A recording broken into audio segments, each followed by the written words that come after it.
Suite à la présentation du challenge HTS par l'EM Lyon, Élise et moi avons toutes les deux montré notre intérêt pour ce projet. De plus, ayant déjà travaillé ensemble l'année précédente, nous étions confiantes pour mener à bien ce projet ensemble. Il nous manquait alors une personne pour constituer notre groupe. J'ai ainsi proposé à Clarisse, car nous nous connaissions bien, ayant passé 2 ans de classe préparatoire ensemble.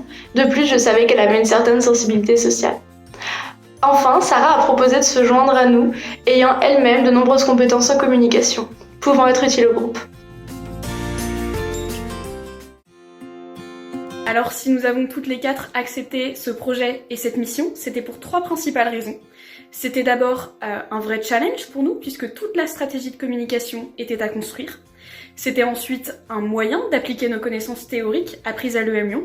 Et enfin, et le plus important pour nous, ce projet à la fois social et responsable faisait écho à nos valeurs, qui sont l'écoute, le respect, l'humanité, et également un excellent moyen de découvrir le milieu du handicap.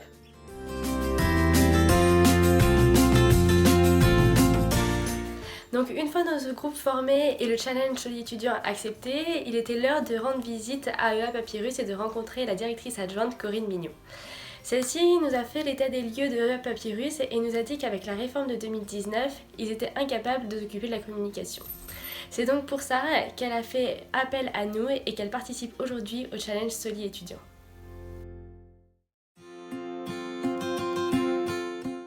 Notre stratégie de communication s'est basée sur 2 choses. D'une part, notre connaissance des réseaux et comment ils sont utilisés par les entreprises du même secteur que le Papyrus. Et d'autre part, et ça a été crucial, une grande discussion avec notre client pour le connaître, apprendre ses valeurs et comprendre ses objectifs. À partir de là, on a pu réaliser plusieurs contenus de différents types, écrits et vidéos, autour d'un concept, le développeur de potentiel. Et concrètement, ça donne ça.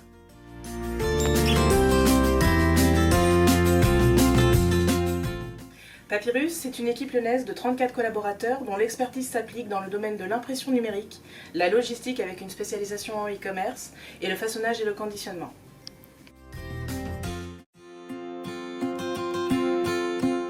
Donc une entreprise adaptée, c'est d'abord une entreprise qui a juste comme spécificité d'employer 75% de personnes en situation de handicap dans son effectif.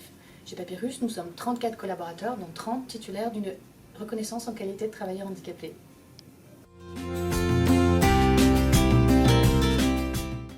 Parce que nous croyons autant dans le potentiel de nos clients que dans celui de nos équipes.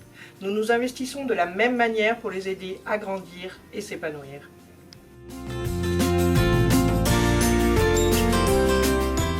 Engagement, proximité, agilité.